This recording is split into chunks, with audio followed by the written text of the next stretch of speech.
ভুটান থেকে পণ্য আমদানির একমাত্র স্থলপথ পঞ্চগড়ের বাংলাবান্ধা স্থলবন্দর। একসময় এ বন্দরের ইয়ার্ড জুড়ে শ্রমিকদের কর্মব্যস্ততা থাকলেও বর্তমানে নেই সেই চেরচেনা কর্মযজ্ঞ। আমদানিকারকরা বলছেন, গত এক বছর ধরে ডলারের মূল্য বৃদ্ধি সহ নানা সংকটে ভুটান থেকে পাথর আমদানি কমে গেছে। এতে বিপাকে পড়েছেন ব্যবসায়ী সহ বন্দর সংশ্লিষ্ট শ্রমিকরা। আগের করা এলসিতে পাথর আমদানি হলেও বর্তমানে মিলছে না নতুন এলসি। বন্দরটি আগের অবস্থায় ফিরিয়ে আনতে ব্যবস্থা নিতে সরকারের কাছে দাবি ব্যবসায়ীদের। বন্দরের প্রথম সমস্যা হচ্ছে ডলার সংকট।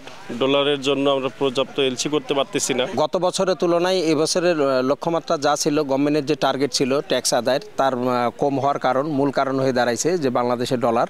কারণ ডলারের কারণে মানুষ এলসি করতে পারতেছে না, গভর্নমেন্টের রাজস্বও দিতে পারতেছে না। অন্তর্বর্তী সরকার যেন এদিক বন্দরের দিকে একটু নজর রাখে, যেন বন্দরের কার্যক্রম সুন্দরভাবে চলে। কর্তৃপক্ষ বলছে, বন্দরের কার্যক্রম স্বাভাবিক থাকলেও আমদানি কম হচ্ছে। এ কারণে কমেছে রাজস্ব আয়।